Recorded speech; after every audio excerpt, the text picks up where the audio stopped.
Bismillahirrahmanirrahim. Assalamualaikum warahmatullahi wabarakatuh. Selamat pagi anak-anak kelas 2 semuanya. Apa kabar kalian? Mudah-mudahan yang di rumah semuanya dalam keadaan sehat walafiat dan tentunya juga tetap semangat belajar meskipun kita belajar daring dari rumah. Anak-anak IPA semuanya, ketemu lagi bersama Usimi pada kesempatan hari ini. Usimi ingin menyampaikan materi kelas 2 tema 1, kita masuk pada subtema 2, yaitu tentang hidup rukun dengan teman bermain. Tema satunya hidup rukun, kita masuk pada subtema 2, hidup rukun dengan teman bermain. Di sini nanti Usimi akan menyampaikan mata pelajaran mulai dari bahasa Indonesia, kemudian ada matematika, ada PPKN, dan yang terakhir nanti SPDP. Silahkan nanti anak-anak simak videonya sampai akhir ya. Mari kita mulai pelajaran kita kali ini. Tema 1, hidup rukun. Subtema 2, hidup rukun dengan teman bermain. Baik. Kita mulai anak-anak. Untuk yang pertama adalah muatan pelajaran bahasa Indonesia. Nah, hidup rukun dengan teman bermain. Menunjukkan kalimat ajakan pada teks. Coba perhatikan anak-anak. Kalimat ajakan isinya mengajak atau meminta orang lain melakukan sesuatu. Ciri kalimat ajakan biasanya disertai dengan kata ayo atau mari. Perlu diingat ini anak-anak, sekali lagi, ciri kalimat ajakan biasanya disertai dengan kata ayo atau mari. Ya. Coba perhatikan percakapan antara dua anak ini. Jonas, ayo kita bermain bola basket di lapangan. Kata ayo adalah ciri khas untuk kalimat ajakan. Nah, ini ada kata ayo diawali dengan sebut. Kamu mengajak siapa? Misalkan Jonas. Jonas, ayo kita bermain bola basket di lapangan. Ada kata ayo di sini yang merupakan ciri kalimat ajakan. Nah, selanjutnya anak-anak, kita akan mengidentifikasi kalimat ajakan dalam teks percakapan. Ya. Kamu tentu sering bermain dengan teman. Ketika mengajak teman bermain, maka gunakan kalimat ajakan yang baik. Jika teman tidak mau bermain, kamu tidak boleh memaksanya. Nah, mengidentifikasi percakapan berisi kalimat ajakan. Kalimat ajakan dapat diucapkan dalam percakapan. Nah, saat menulis percakapan, perhatikan hal-hal berikut ini. Apa saja yang perlu diperhatikan saat menulis percakapan? Yang pertama, permasalahan apa yang akan dibicarakan. Penulisan huruf besar dan tanda baca.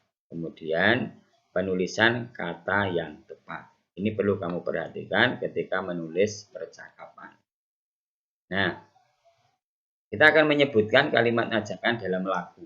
Nah, isi syair lagu anak ada yang berisi ajakan, larangan, atau perintah. Nah, pada syair lagu menanam jagung, terdapat ajakan untuk menanam jagung bersama. Nah, pada lagu yang berisi kalimat ajakan, biasanya terdapat kata ayo atau apa tadi? Mari. Ya, betul. Kata kuncinya adalah ayo atau mari pada kalimat ajakan. Nah, coba kita lihat sekarang. Ya. Kita kembali dulu. Nah, ini. Ayo nyanyikan lagu menanam jagung bersama teman-teman sekelasmu. Ya. Lagu menanam jagung ini ciptaannya Ibu Sud. Ya, anak-anak kita coba nyanyikan bersama-sama lagu menanam jagung. Ya. Nyanyi ya, sambil menyanyi sambil nirukan. Ya. Ya. Ikuti musiknya. Nyanyikan. Kali saja nanti kita nyanyikan. Ayo kawan, kita bersama menanam jagung di kebun kita. Ambil cangkulmu, ambil pangkurmu, kita bekerja tak jemu-jemu. Cangkul, cangkul, cangkul yang dalam, menanam jagung di kebun kita. Oke, silahkan nanti diulang lagi di rumah lagu menanam jagungnya. Nah, sekarang kita menuliskan kalimat ajakan untuk teman. Kamu tentu sudah tahu cara mengajak teman. Ketika mengajak teman, ucapkan kalimat dengan santun. Jika ajakanmu ditolak, sebaiknya kamu tidak marah. Hal tersebut dapat menjaga kerukunan.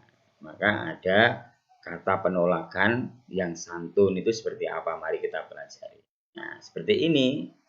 Ketika Made mengajak Jonas, coba perhatikan kalimatnya. Jonas, ayo kita bermain bola basket di lapangan. Nah, Made menjawab, maaf Made, aku tidak dapat bermain basket dulu karena aku dipanggil oleh Pak Guru. Ini Jonas. Jonas menjawab, Made, ya, maaf Made, aku tidak dapat bermain basket dulu karena aku dipanggil oleh Pak Guru. Nah, apakah penolakan Jonas termasuk penolakan yang sopan? Bagaimana menurut kalian? Penolakan Jonas sudah termasuk penolakan yang baik karena diawali dengan kata maaf. Jadi kalian, jika diajak oleh teman kalian dan kalian kok nggak bisa, maka harus dilakukan dengan penolakan yang baik dengan mengucapkan kata maaf. Misalkan kamu sedang sakit, diajak temanmu bermain, ya maaf teman, aku tidak bisa bermain karena aku sedang sakit. Lain kali kita bisa main bersama. Itu lebih sopan. Hal seperti itu akan menjaga persahabatan dengan teman yang baik. Nah, menyebutkan makna kalimat ajakan dalam lagu. Kamu sudah mengetahui contoh kalimat ajakan dalam teks cerita atau lagu.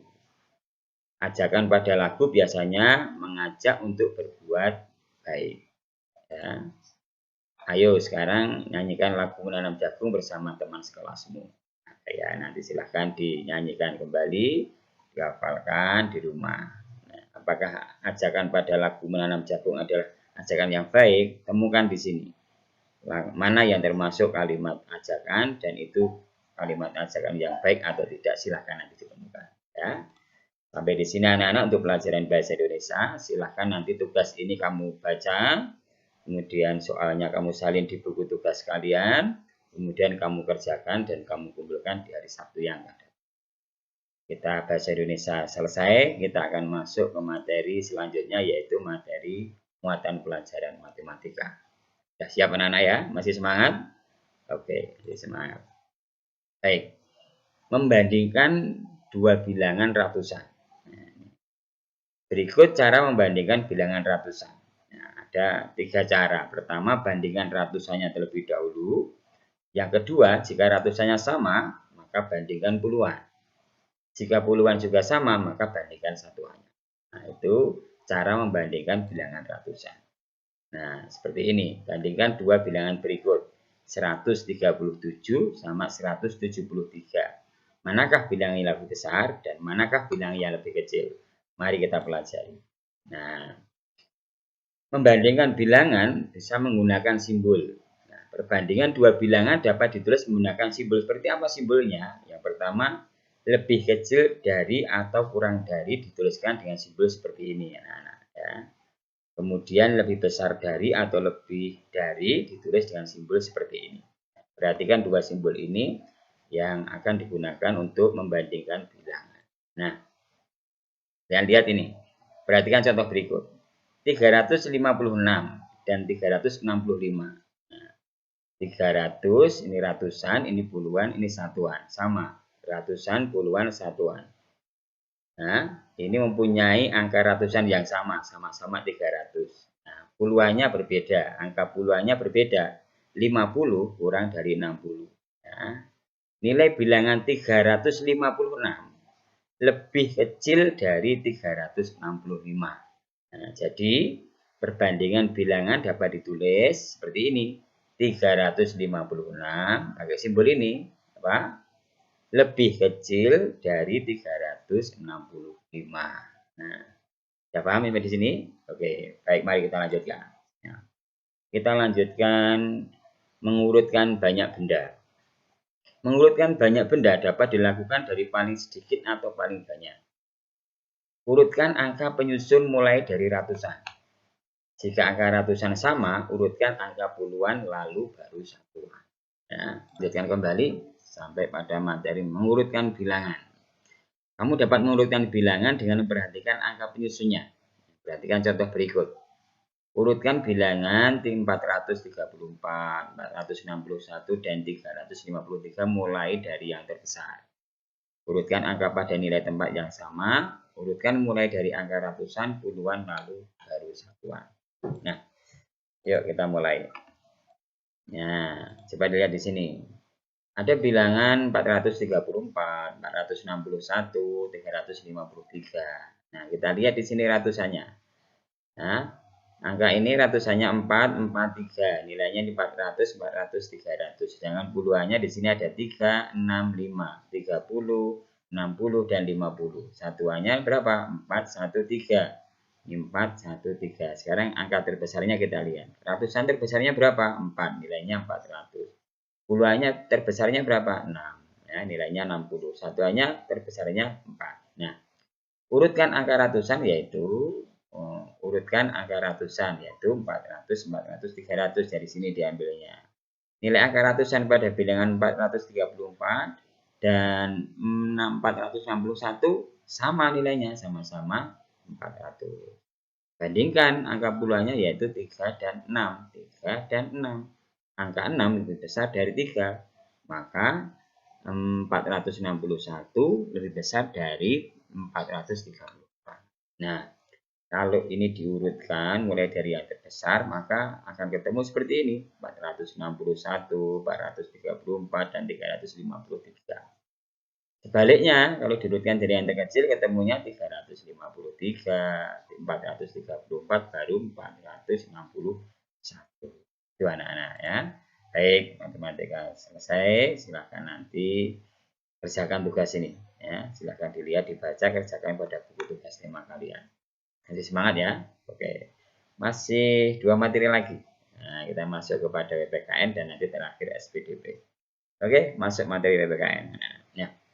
WPKN kali ini kita akan menyebutkan pengamalan sila pertama sampai kelima di tempat bermain. Kita awali dari sila pertama. Sila pertama dilambangkan dengan gambar apa? Iya, gambar bintang. Nah, sila pertama Pancasila berhubungan dengan sikap kita sebagai umat beragama. Pengamalan sila pertama Pancasila di tempat bermain diantaranya apa? Yaitu 1, tidak lupa waktu beribadah ketika sedang bermain. Jadi waktunya sholat saat bermain ya langsung bergegas sholat ya. Jangan terus diteruskan mainnya terus sholatnya nanti, jangan. Itu langsung memberi kesempatan pada teman yang ingin beribadah ya. Kemudian sekarang masuk pada sila kedua. Bagaimana pengamalan sila kedua di tempat bermain? Sila kedua Pancasila berhubungan dengan sikap adil, peduli, dan jujur. Ingat ini, adil, peduli, jujur. Sila kedua. Pada siapa? Kepada orang lain. Nah, pengamalan sila kedua Pancasila di tempat bermain contohnya adalah membantu teman yang mengalami kesulitan saat bermain. Nah, itu. Kita masuk pada sila ketiga. Menyebutkan pengamalan sila ketiga Pancasila di tempat bermain. Kita sebagai warga negara Indonesia harus memiliki rasa persatuan walaupun berbeda-beda. Nah, contoh pengamalan sila ketiga dengan teman bermain apa? 1. Bermain dengan teman dari berbagai suku. 2. Menjaga kekompakan dengan teman saat bermain. Kekompakan hubungannya dengan apa? Persatuan. Mau menerima kekurangan teman, hubungannya dengan persatuan. Nah, ini adalah contoh pengamalan sila ketiga Pancasila di tempat bermain. Setelah 3 berarti kita masuk pada sila keempat. Nah, apa pengamalan sila keempat di tempat bermain? Sila keempat mengajarkan kita jika setiap permasalahan sebaiknya diselesaikan dengan musyawarah. Nah, musyawarah. Sila keempat hubungannya dengan musyawarah. Ketika bermusyawarah, setiap orang berhak memberikan pendapatnya. Ya, namun jika pendapat belum disetujui, kita harus menerimanya dengan lapang dada. Tidak boleh marah-marah. Ya, harus mengikuti hasil musyawarah meskipun tidak sesuai dengan pendapat kita. Nah, selanjutnya menyebutkan pengamalan sila kelima Pancasila di tempat bermain. Sila kelima menunjukkan bahwa setiap orang harus diperlakukan secara adil. Kata kuncinya, sila kelima hubungannya dengan keadilan. Nah, contohnya berbagi makanan secara adil merupakan penerapan sila kelima Pancasila. Berbagi makanan secara adil. Itu adalah contoh penerapan sila kelima Pancasila. Nah, Baik, selesai PPKN, nanti dilihat kembali videonya, dikerjakan soal ini di buku tema, lalu dikumpulkan pada hari Sabtu bersamaan dengan mata pelajaran yang lain. Baik, satu lagi terakhir ya, masih semangat ya, jangan capek ya. Ayo kita ikuti lagi satu pelajaran lagi, ya, yaitu pelajaran SPDP. Nah, di SPDP kita akan menjelaskan gerak keseharian dalam tari. Gerakan sehari-hari itu dapat ditiru hingga membentuk tarian. Nah, gerakan apa contohnya? Yang pertama adalah gerakan menggunakan kepala. Nah, gerakan kepala ini banyak sekali, bisa seperti ini, menengok ke kanan, bisa menengok ke kiri, ada yang bisa menengok ke atas, bisa menengok ke bawah. Dan ini adalah contoh gerakan menggunakan kepala. Nah, selain kepala ada juga gerakan yang menggunakan tangan, seperti ini. Contoh gerakan tangan ditarik-tarik seperti orang sedang bermain layang-layang. Gerakan memetik bunga, dan ini gerakan orang yang sedang menyapu. Nah, kalian peragakan itu. Kalau gerakan-gerakan itu digabungkan jadi satu akan membentuk sebuah tarian yang hebat. Ya. Tadi kepala, tangan, sekarang kaki. Kaki juga bisa digerakkan. Contohnya berjalan, ini berlari, ini melompat. Dirangkai akan menjadi sebuah gerakan yang baik. Nah, selain gerakan kepala, tangan, kaki, kita juga bisa menirukan gerakan alam dalam menari. Gerakan alam itu seperti apa contohnya? Gerakan tiupan angin. Jadi kalau angin tertiup, maka kita meniup-niup gitu. Atau gerakan air mengalir, ya, air mengalir. Atau gerakan apalagi ombak di pantai. Nah, gerakan-gerakan itu dapat dirangkai menjadi sebuah tarian. Nah, ini contoh gerakan meniru ombak seperti bawah ini. Nah, ya, mengidentifikasi gerak keseharian dalam tarian. Ayo kita menari dengan mengikuti gerakan berikut. Nah, ini contoh gerakan-gerakan penggabungan tadi, ada gerakan tangan ke atas, ke bawah, ke atas, ke bawah, dilakukan berulang-ulang akan membentuk sebuah tarian. Maka diingat-ingat ya, gerakan kepala, gerakan tangan, gerakan kaki, juga gerakan meniru gerakan alam. Silakan nanti dicoba dipraktekkan dan selesai. Kita sudah terakhir sampai pada tugas SPDP. Silahkan dibaca petunjuknya, lalu kerjakan di buku tugas kalian. Saya tunggu tugas kalian, besok dikumpulkan ke wali kelas masing-masing. Cukup sampai di sini dulu anak-anak materi sini, sampai ketemu Jimmy pada materi di berikutnya. Terima kasih, tetap semangat. Assalamualaikum warahmatullahi wabarakatuh. Ya.